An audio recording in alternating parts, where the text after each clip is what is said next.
Episode 31 to 40, we saw some backstories, with Odio and Orihime being forgotten.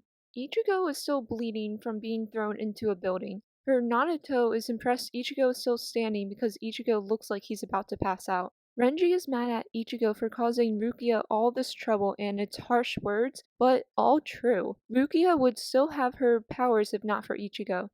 So, Renji fighting Ichigo, he gave up his badge of being a lieutenant in order to fight Ichigo alone. Even though Ichigo is badly hurt, he's still able to fight Renji. Renji again blames Ichigo for Rukia's troubles.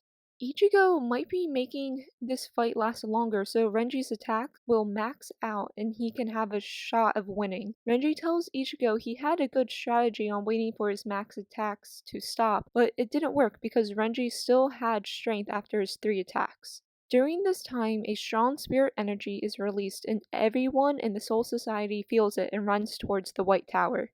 Ichigo's strength level is on a third or fourth seat in the Soul Society, but this was in the beginning of his training, so he could eventually be a lot stronger than a third seat Soul Reaper ranking. Even though this section is a flashback right here, it's nice to finally see what Ichigo was doing during his training.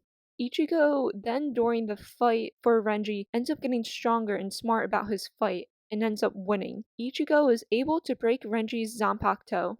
So Renji gets hit once and is out of the battle. Ichigo gets hit once and can still fight after 11 hits. Man, people are weak. Episode 32 is basically a whole entire backstory on why Renji and Rukia are good friends, why Renji is kind of protective over her, and just their whole entire backstory of their friendship and kind of life too. Renji was poor, living on the streets, and of course, since he's homeless and poor, steals for food. Rukia was the one that showed up to Renji and helped him survive. I thought Rukia always lived inside the Soul Society and was wealthy, but this flashback, Rukia grew up in the same poor village Renji did. That's how they became friends. As time passes, Rukia tells Renji they should become Soul Reapers so they can leave the poor village since their other 3 friends have died. At the Soul Reaper Academy, the two are viewed down on because they didn't come from nobility and don't have wealth. One day, the Kuchiki family approaches Rukia and says they want to adopt her. Rukia was debating it, but Renji was the one to tell Rukia to be adopted. This whole entire episode is a flashback between Renji and Rukia, and then towards the end, the flashback ends to the present time where Renji tells Ichigo the situation around Rukia is his fault instead of Ichigo's, and that because Renji let Rukia be adopted into the Kuchiki family, her life has been downhill, that's why she's in jail. Renji asks Ichigo to save Rukia, which of course he accepts because that's why he's here in the Soul Society. So in episode 33, you can basically skip this whole entire episode and still understand what's going on in the plot. To me, this episode was funny, and it was a fun episode, but at the same time, I didn't like it. I felt like this episode was out of place because we are now back in the human world. Ichigo's sisters are walking around town talking about how these hollow birds are causing trouble. The bird hollows want the cat the sisters picked up off the street, but don't do anything right away because there are humans there. Jinta says they, meaning him and Yuru, should be the ones to take out the hollow since Ichigo isn't there. The only good thing about this episode that I really liked was Don Kanochi appears again, which, yes, this is so amazing. Don Kanochi protects Ichigo's sisters from the bird hollows as well as Jinta. Now all 5 of them talk about how the cat Ichigo's sisters found is not alive and is actually dead just in the form of a cat, and how to deal with the bird hollows. They defeat the bird hollows with the help of the cat who turns into a lion and then passes on. We learn that the cat was there to protect one of Ichigo's sisters because they met before in the past on the streets, which is how the cat died, by following the sister and then getting run over. The backstory of this is just so sad and heartbreaking, but it is a cute ending because the sister feels bad for the cat from the past, but then when the cat died in the present, approached the sister to say, hey, I'm okay, like I'm able to move on now. This episode doesn't do anything for the plot, it's just a fun episode that ends sad with the real story of the cat. This episode is great to see and learn what the human world is like without the Soul Reaper, without Ichigo being there, but at the same time, I don't care. I want to watch Ichigo fight in the Soul Society, not have a filler episode in the middle of all this action. Ichigo won against Renji, but is also badly hurt that the fight, I'll say, is a tie. I mean, Renji's down, out for the count. Ichigo's also badly hurt and can't really move on, so it's a tie. A group of guards come up to them and are surprised Renji lost. Her Nanato says Squad 4 can use their spirit energy to heal others, so he heals Ichigo. But once Ichigo wakes up, Ganju knocks him out again so Ichigo doesn't run off before being fully healed. Captain Kyujiji says Renji went off on his own and should be taken to prison. The captain is mad about it and how Renji is still alive. Why do the Soul Reapers think defeat is death only? I mean, I guess I understand it. You're in battle and the only way you lose is death, otherwise you would be alive and winning. But at the same time, why Soul Reapers? All squad captains meet and are told they can join the battle. It's now a race on which squad captain can find Ichigo first. This episode is giving off hints that Ichigo and a Hollow are related. I thought the reveal of Hollow Ichigo was a surprise at the end of the series, but ever since season 1, it was shown that he had this power, so I'm guessing people were excited to see Hollow Ichigo from all this build-up from season 1. I mean, all the hints are there since Ichigo's Soul Reaper training. Unless I can see it, because I know how Bleach ends and I'm kind of watching it backwards. This episode, we see a new character, Momo. We start to follow her around in the Soul Society to learn more about Renji, people in the Soul Society, and how Momo might become an ally. Maybe because we are focusing on her way too much in this episode, and even next episode, for her just to be a random character, for her maybe not to become an ally. This episode ends with a mysterious killing, which episode 35 opens with that killing. That killing was of Momo's captain of Squad 5. Squad 3 captain might have killed him, resulting in both lieutenants of Squad 5 and 3 fighting each other and being arrested for it. We get a flashback on Ichigo and Chad meeting for the first time.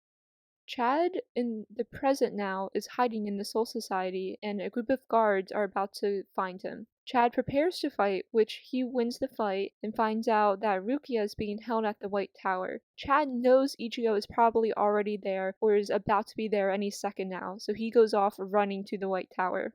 We are now back at the White Tower again, where Ichigo finally is healed up and returns after his fight from Renji. Ichigo is super close to Rukia's building door when he is attacked by Kenpachi. Chad is also at the tower, and he is now being watched by Squad 8 captain. We are in a jail cell where Momo is at and learn about the Soul Society again through her and other characters. Squad 5 is basically a mess now that their captain is dead and Momo is in jail. Back to Ichigo. Ichigo tries to run away from his fight, but it doesn't work. Ichigo gets stabbed, but not in reality. Kenpachi wants to fight to the death, which isn't surprising, but it is a surprise that he lets Ichigo hit him once without moving out of the way or defending himself. Ichigo has a free hit, which right here is very worrying because no one lets their opponent get a free hit without something. So my guess is Kenpachi won't be affected by it. We learn that no matter how much Ichigo attacks, Kenpachi will not die. Chad is making his way up to the White Tower where the third seat of Squad 8 shows up to fight. This guy's scream is just so sad, and he just is randomly swinging his Zanpakuto so Chad can just easily defeat him, and he does. Squad 8 captain comes out and wants to talk to Chad about fighting, but they do it over drinks. He doesn't want to fight Chad, but Chad doesn't want to talk, so they end up fighting. Shunsui can deflect Chad's attack with ease. Flashback to Chad being beaten up and Ichigo comes to save him. Chad is a great loyal friend to Ichigo. Chad lives for Ichigo. After the flashback, we go back into the fight of Shunsui and Chad gets hurt really badly. Ichigo is fighting Kenpachi and is struggling. Chad lost his fight and his spirit energy disappeared, which Chad isn't dead. I know he's lying on the ground, not moving. His spirit energy is gone, but he's not dead. I'm not in denial. You are. Chad is hurt badly, but is alive. Yay! Shunsui doesn't kill Chad and leaves him alone on the ground.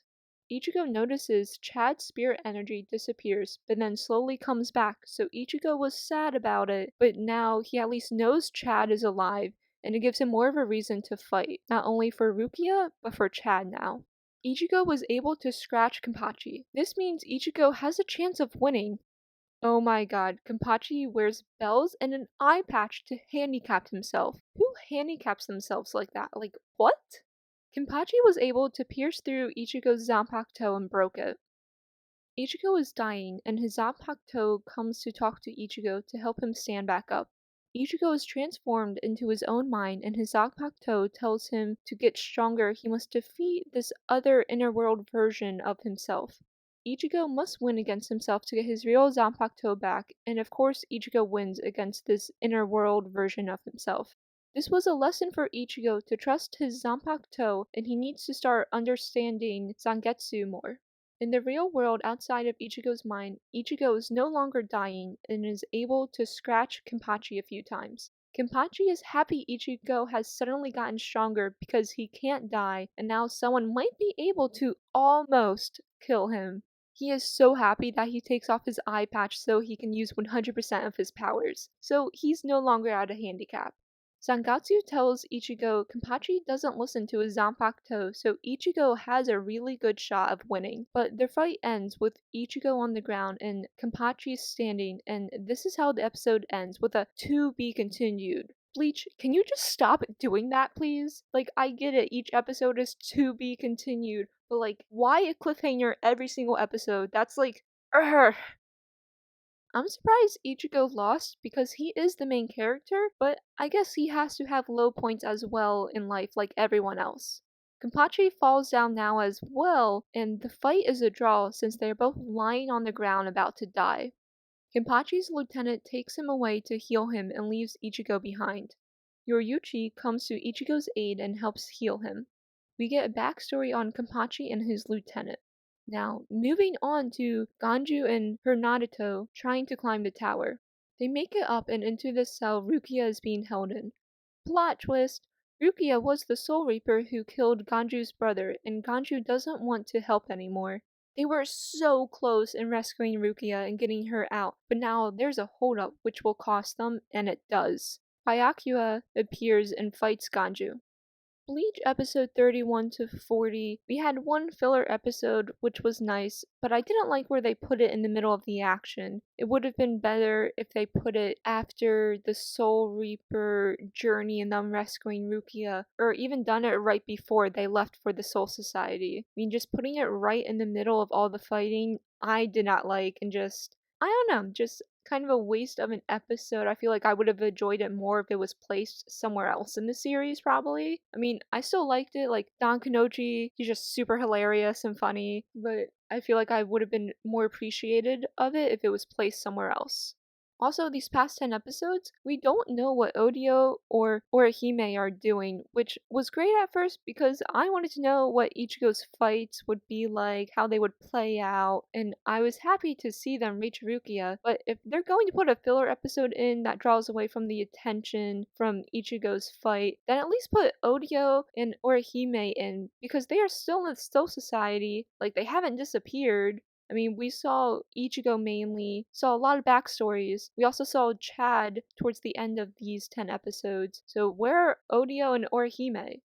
There was a lot of flip-flopping in episode 31 to episode 40 between telling the story and how the story would play out. I think mainly because they did a lot of backstories, which was great to see, but they did a lot of backstories between characters, and also, like they have been doing the past series of Bleach so far that we have seen, is you have one person fighting. You don't know how the fight will end because then they switch to another person fighting and then go back and forth between these two fights, and they just don't really focus on one fight. I mean, they do that here pretty well these past 10 episodes. They really do focus on Ichigo a lot, which was great to see, but at the same time, there's still a lot of flip-flopping back and forth, mainly because of all the backstories. I would love to hear your thoughts on the series. Make sure to subscribe and like.